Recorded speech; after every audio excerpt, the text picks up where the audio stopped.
आज पंजाब में एक घटना घटी, एक बहुत बड़ा हादसा होने से बच गया। पूर्व उप मुख्यमंत्री सुखबीर बादल के ऊपर किसी ने गोली चलाने की कोशिश की, लेकिन पंजाब पुलिस की मुस्तैदी की वजह से और उनके अच्छे काम की वजह से एक बहुत बड़ा हादसा होते होते बच गया। एक बात साफ है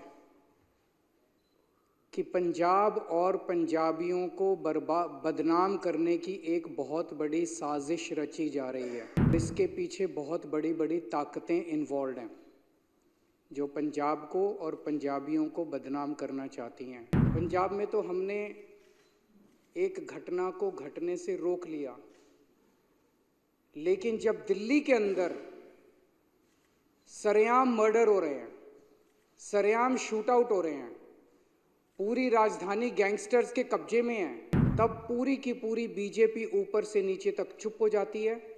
और जब इनसे पूछा जाए तो इनके बड़े बड़े नेता कहते हैं क्राइम तो मुद्दा ही नहीं है। पूर्व मुख्यमंत्री श्री अरविंद केजरीवाल जी।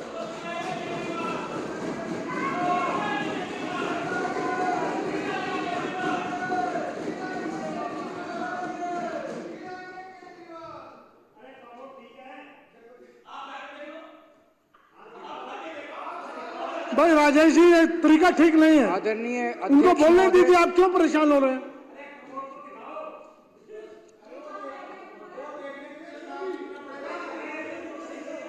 आदरणीय अध्यक्ष महोदय, आज पंजाब में एक घटना घटी, एक बहुत बड़ा हादसा होने से बच गया। पूर्व उप मुख्यमंत्री सुखबीर बादल के ऊपर किसी ने गोली चलाने की कोशिश की, लेकिन पंजाब पुलिस की मुस्तैदी की वजह से और उनके अच्छे काम की वजह से एक बहुत बड़ा हादसा होते होते बच गया। सुखबीर बादल सुरक्षित हैं। मैं इस घटना की कड़े से कड़े शब्दों में निंदा करता हूं, लेकिन एक बात साफ है कि पंजाब और पंजाबियों को बदनाम करने की एक बहुत बड़ी साजिश रची जा रही है और इसके पीछे बहुत बड़ी बड़ी ताकतें इन्वॉल्व हैं जो पंजाब को और पंजाबियों को बदनाम करना चाहती हैं। आज जिस तरह से पंजाब पुलिस ने न केवल इस घटना को रोका, पर एक मिसाल पेश की है पूरे देश के सामने कि किस तरह से कानून व्यवस्था को मुस्तैदी से बरकरार रखा जा सकता है। मैं पंजाब पुलिस की बहुत तारीफ करता हूं कि उन्होंने स्थिति को काबू किया। और एक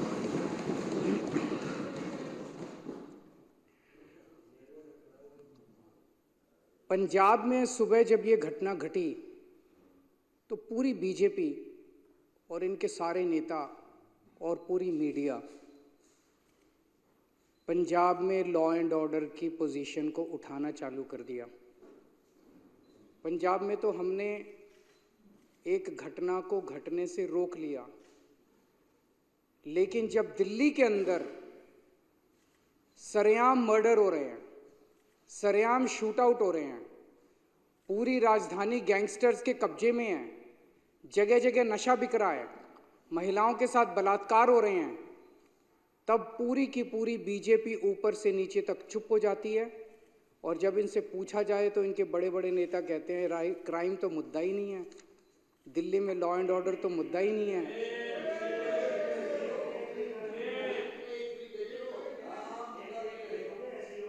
दिल्ली में खुलेआम लोगों के मर्डर हो रहे हैं और बीजेपी कहती है कि क्राइम मुद्दा ही नहीं है।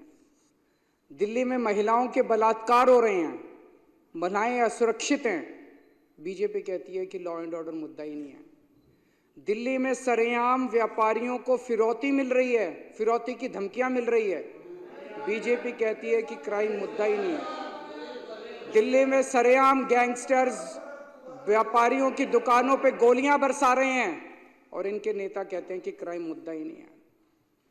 गृह मंत्री अमित शाह की सीधे सीधे जिम्मेदारी बनती है कि दिल्ली की कानून व्यवस्था को सुचारू रूप से चलाया जाए, और गृह मंत्री के घर के 20 किलोमीटर 30 किलोमीटर के दायरे के अंदर सरेआम शूट आउट चल रहे हैं। गैंगस्टर्स पूरा दिल्ली पे कब्जा कर चुके हैं और गृह मंत्री आराम से अपने घर में सो रहे हैं, उन्हें दिल्ली की कोई चिंता नहीं है। मैं पूछना चाहता हूं, क्या इस देश के अंदर एक वीआईपी की सुरक्षा और एक आम आदमी की सुरक्षा के अलग अलग पैमाने होने चाहिए?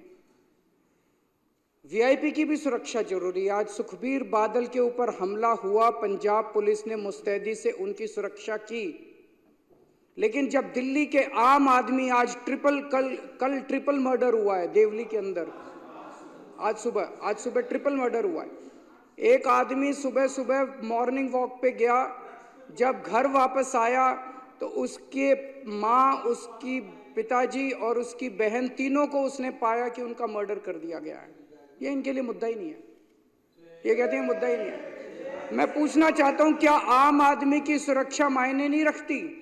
क्या आम आदमी के जान की कीमत एक वीआईपी की जान से ज्यादा कम कीमती है? आप उस लड़के से पूछो जिसके 3 लोगों की मौत हो गई, उसके लिए तो सबसे ज्यादा वीआईपी उसके माता पिता और उसकी बहन ही सबसे ज्यादा वीआईपी थे।